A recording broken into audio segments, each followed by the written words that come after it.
네, 7월 7일 집하고 지내러 맡은 앵커 김종원입니다. 네, 최근 장마 때문에 날씨가 오락가락하는데 건강 유의하시기 바랍니다. 날도 너무 덥고 사실 지금 우리나라 경제 상황이 너무 안 좋다 보니 좋은 소식을 듣기 힘든 국면인 것 같습니다.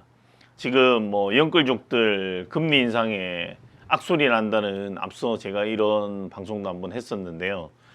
실제로 이 금리가 계속 오르다 보니 모든 이 경제 상황이 안 좋아지는 것 같습니다. 금리 인상 부담에 전국 아파트 낙찰가율이 올해 최저치라는 내용의 제가 기사를 하나 뽑았는데 6월 낙찰가율이 93.8%로 매물 적체 및 금리, 대출 부담 이런 것들이 원인이 됐다고 합니다. 자, 금리 인상 부담이 커지면서 정부 아파트 낙찰가율이 올해 들어 최저치를 경신했습니다.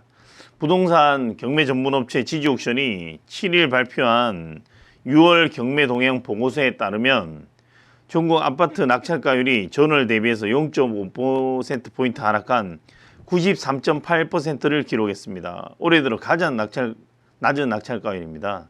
이거 이외에도 지금 경매 진행 건수가 1,300여 건이면 이 중에 599건이 낙찰돼서 낙찰률이 45%밖에 되지 않습니다. 사실 저희가 한참 집값 오르고 막 상황 좋고 이럴 때는 유찰되는 물건이 잘 없었는데 최근 이 지지 옥션 내용을 떠나서도 직접 제가 그 네이버에 검색을 하다 보니 인천 같은 경우에는 2번이 유찰된 게 처음이라는 기사를 또 제가 봤습니다.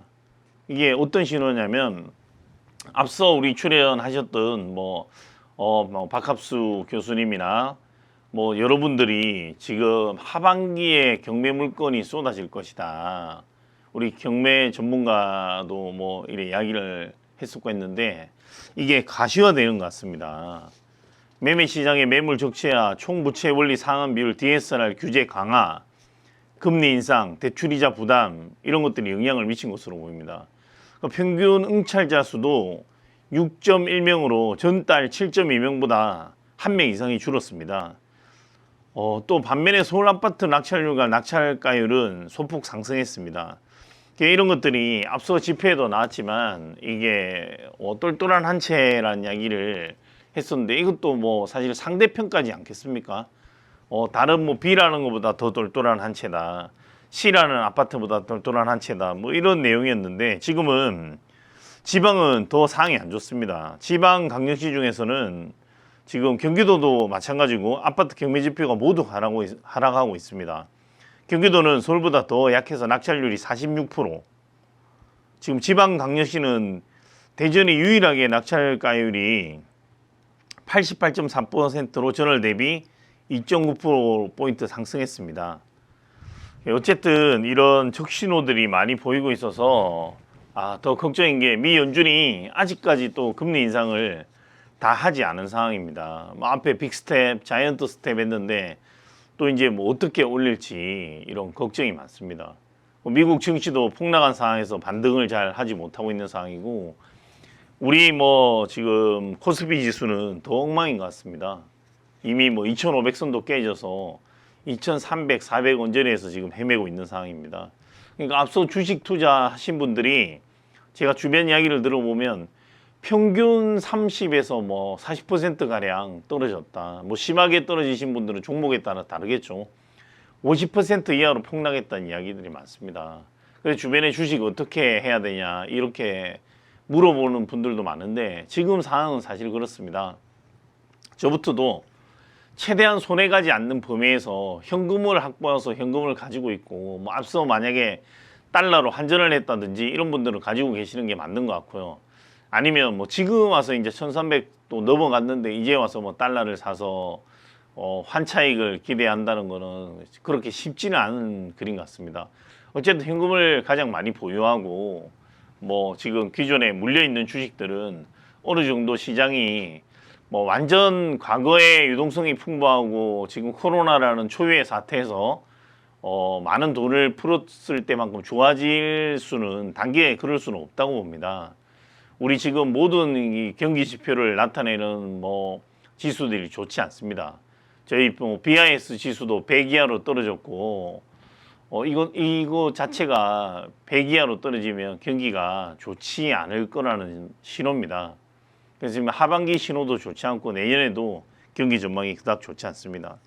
또 이어서 제가 찾아온 기사가 하나 있는데 매일경제기사입니다. 1년 만에 시장이 이럴 수가. 작년 집값 상승 1위인 인천이 수억씩 뚝뚝 떨어진다는 기사입니다. 저도 이제 집값 같은 거 말씀드릴 때 사실 특정 지역을 골라서 이야기하거나 뭐 또 이렇게 하면 이 지역에 사시는 분들이 또 뭔가 항의를 할 수도 있고 뭐 상실감도 들고 해서 이야기를 안 하려고 하는데 지금 뭐 전국적으로 워낙 다 좋지 않은 상황입니다. 그래서 지금 뭐 투기 가열지구나 이런 것도 일부 대구라든지 앞서 제가 방송에서 대구, 경산, 뭐 여수 뭐 이런 지방들 골라서 해제를 했습니다. 근데 지금 이 아파트값 떨어지는 게 작년 고점 대비 작년만 해도 22.6%가 상승을 했습니다. 전국 최고로 상승한 곳이 인천이었는데 반대로 그러면 왜 이렇게 수억원씩 뚝뚝 떨어지냐? 올해 4월부터 12주 연속 하락세를 보이고 있습니다. 근데 저는 그렇게 생각합니다. 상대적으로 사실 집값이 너무 거품이 끼었다고. 앞서 저는 문재인 정부의 부동산 정책의 가장 실패의 요인이 집값을 너무 많이 올려놓은 겁니다. 평생 직장 생활에서 자수성가해서 집을 살 수 없게 만들어 놓으면 이후에 여튼 결과는 그렇습니다.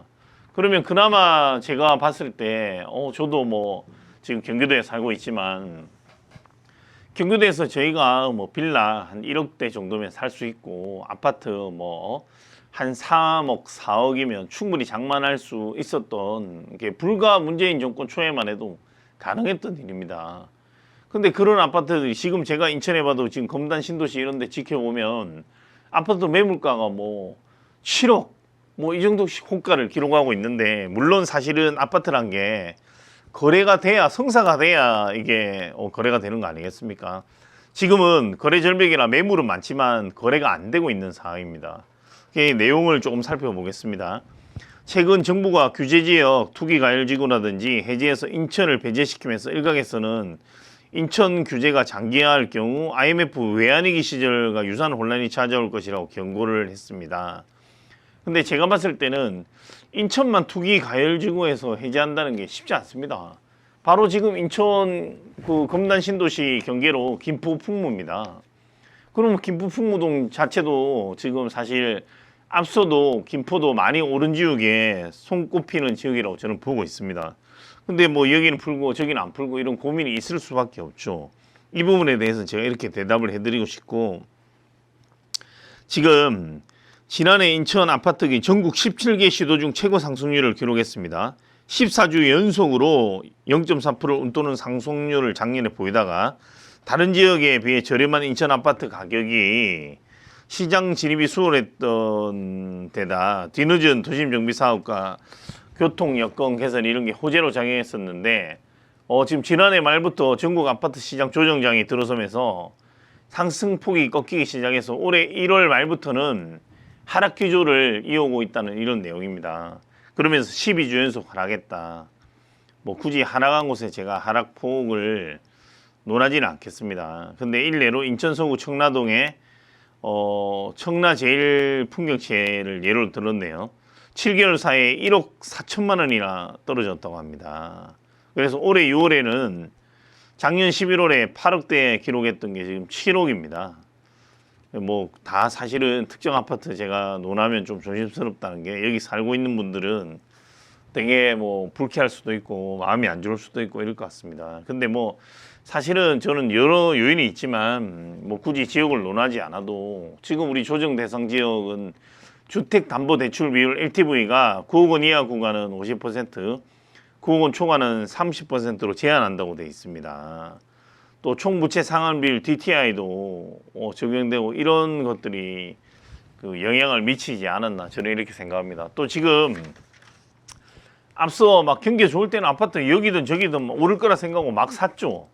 근데 만약에 떨어지면 어떻게 떨어지겠습니까? 제가 볼 때는 지금 뭐 떨어지는 지표로 보기가 힘든 게 거래량이 워낙 많지 않기 때문에 강남을 떨어진다고 볼 수 있냐 이렇게 하면 전문가들은 대부분 그렇게 이야기합니다. 한두 채밖에 거래가 안 되는데 그거를 지표로 보긴 힘들다. 자기 사정에 있어서 예를 들어서 부모님이 돌아가신다든지 사업이 망했다든지 이런 특수한 건에 의해서 빨리 거래될 수도 있기 때문에 이런 한두 가지 지표로 전체 표준을 쌓기는 힘들다는데 저도 동의를 합니다. 이런 시장을 빼고 나면 이렇게 사실 앞서 거품이 많이 끼었던 인천 지역이라든지 그런 이런 너무 과도하게 올랐다 이런 지역 위주로 떨어지는 게 어찌 보면 저는 맞는 이야기라고 생각합니다. 여기뿐만 아니고 저는 거품 끼어있던 시장은 다 떨어져야 된다고 생각합니다. 물론 앞서도 제가 영끌 비판만 하는 분들도 있지만 저는 영끌로 투자했던 이런 청년족이나 영끌족들을 구제해야 된다고도 이야기했지만 그렇다고 예를 들어서 우리가 외인들이 우리 주식시장에 투자한 돈도 있고 이런데 금리를 인상 안 할 수는 없습니다. 하되 이런 친구들도 어떻게 구제할 수 있는 방안을 좀 구멍을 열어주면 좋겠다 이런 의견을 모두가 망해서 사회적으로 혼란을 겪고 지금 물가부터 저희 안 오르는 게 없지 않습니까? 지금 보면 저희 집값뿐만이 아니고 모든 것이 다 인상됐습니다. 물가는 말할 것도 없죠. 지금 얼마 전에도 저희 출연진이 날씨가 오락가락하다 보니까 편의점에 우산을 샀는데 10,000원에 가까워서 깜짝 놀랐다. 저희 비닐 우산 사실은 2,000원, 4,000원이 시세 아니겠습니까? 이게 실제로 원자재 값이 오르고 이런 영향도 있지만 내가 볼 때는 기업들도 이 틈을 타서 이래 얌체처럼 값 올리고 이런 거는 좀 문제가 있다 생각하고 정부도 이런 부분은 좀 규제해야 될 거라 봅니다. 정부가 사실은 기름값도 세금을 많이 인하하고 지금 또 수입할 수 있는 것들은 관세도 인하하고 여러 노력들을 기울이고 있다고 생각합니다. 그리고 지금 이 세계적인 여파는 이게 정부가 어떤 정부가 맞든 누가 하든 어쩔 수가 없는 상황이라서 이거는 정부를 원망할 수 있는 일도 아니라고 생각합니다. 상대적으로 저는 그 연장선상에서 정부가 잘해서 지금 집값을 잡았다 이렇게 생각할 수도 있겠지만 그거보다는 경기 침체와 세계적인 인플레이션, 금리 인상 이런 기조 때문에 더 집 사기 두려워서 집을 못 산다 이렇게 마무리하고 싶습니다. 네, 시청해주신 집하고TV 시청자 여러분 감사합니다. 더운 여름에 열대야도 지속되고 날도 후덥지고 한데 건강관리 잘 하시기 바랍니다. 좋아요, 구독 부탁드리겠습니다. 감사합니다.